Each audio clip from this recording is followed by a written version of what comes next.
and welcome to New2theNet TV. My name is Gregory Donaghy. In this, our first episode, we're going to be taking a look at Google +1. How 1,500 unwanted Germans arrived at a 16-year-old's birthday party in Hamburg. Google Inside Search.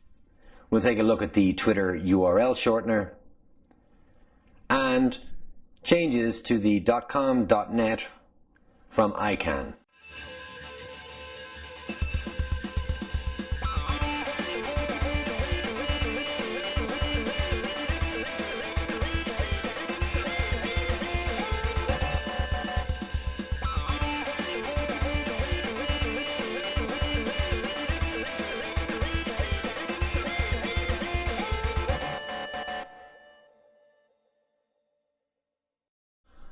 Google have had many attempts at trying to break into the social media market. Several years ago, they tried with Google Wave, but unfortunately that flopped.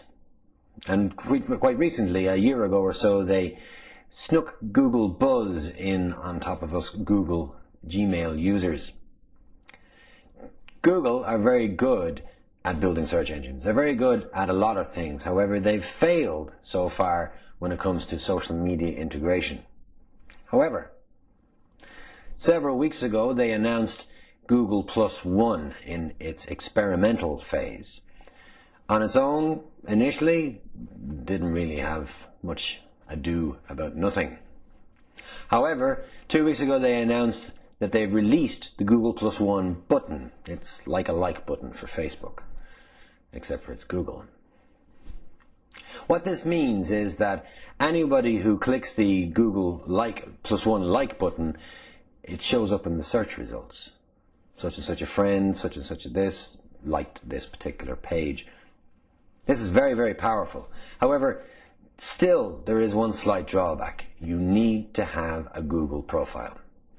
And if you're like me, and probably most other people who are at this stage are pretty sick of creating new profiles, then you may just give it a miss. Having said that, if you're one of the many millions of Gmail users, then you probably already have a Google profile and you're unaware of it. Google +1 mixed with the search engine results will prove to be a very, very powerful tool, especially for businesses. It's still not Facebook though.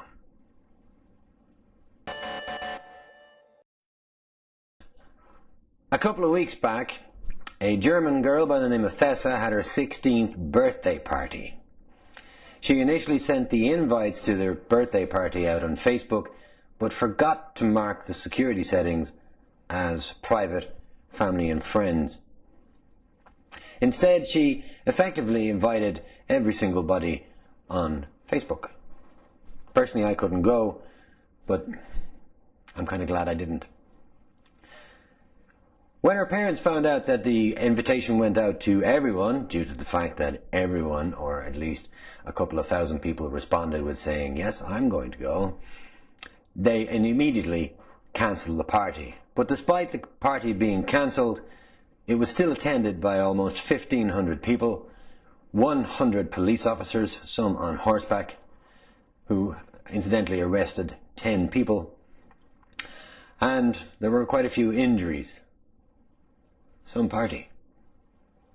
Things like this, though, remind you to check your security settings on a regular basis.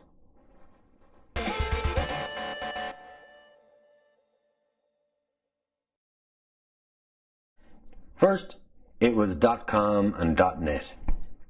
And then came along the country codes, .ie, .co.uk, .for, .de, and then the useful country codes like .be and .me, .it. However, now, or on Monday just gone, ICANN, the governing body responsible for internet names and IP addresses, announced that it was going to open up the dots to .whatever. As of from next year, you'll be able to apply for a .whatever. However, it's going to cost in the region of $185. This is to prevent domain squatters from purchasing multiple domains. So what does this mean? It means I can have a .gregory if I really wanted to. .gregory. No. I kind of prefer the whole .com, .ie, .net, .gov. It's a lot easier, a lot better. However, it will open up. It would be convenient for people like Coca-Cola. They could have something at .coke. Mercedes. .Mercedes. I don't know. I think they should have just left it alone.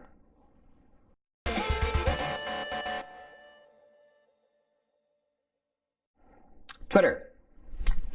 Unlike Facebook, when Twitter make changes, there isn't uproar.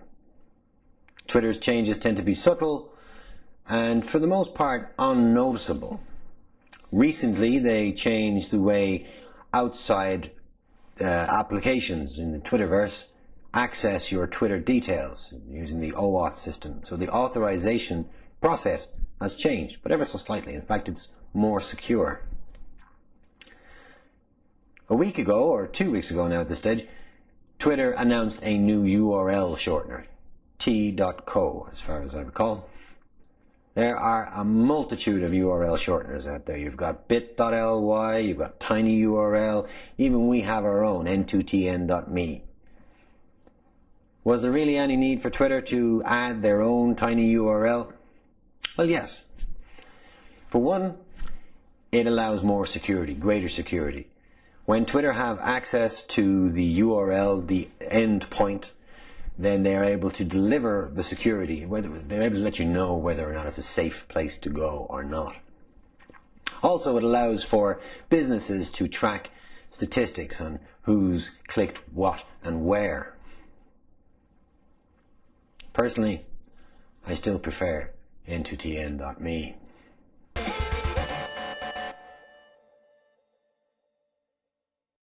And finally, God, Google have been busy, haven't they? Between their +1 button, their Google Wallet, I don't know if you heard about that, essentially they're looking to mind your money for you.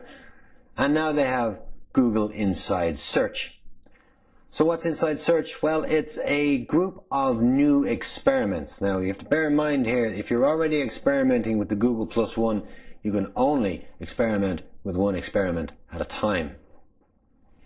I don't know why. However, one of the more interesting of the Inside Search experiments that they have or are due to roll out should they succeed is the Google Voice Search. I'm going to let you watch a video rather than me demonstrate or explain because quite frankly, I didn't opt in for the voice search. I'm still playing with Google +1. Take a look at this.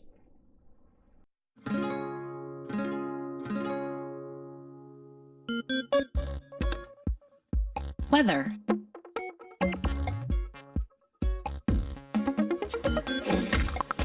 Eggs, sunny side up. How to peel a banana like a monkey. Best treehouse ever.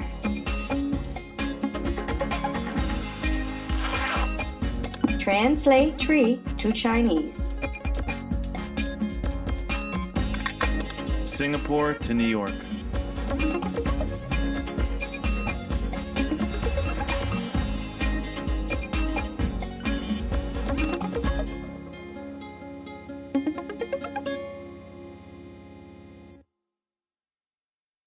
Well, that's it for our first episode of New2theNet TV. Hardly riveting, I know, but we're still finding our feet, and I wouldn't exactly be the presenter of the year. Aware of that, thank you.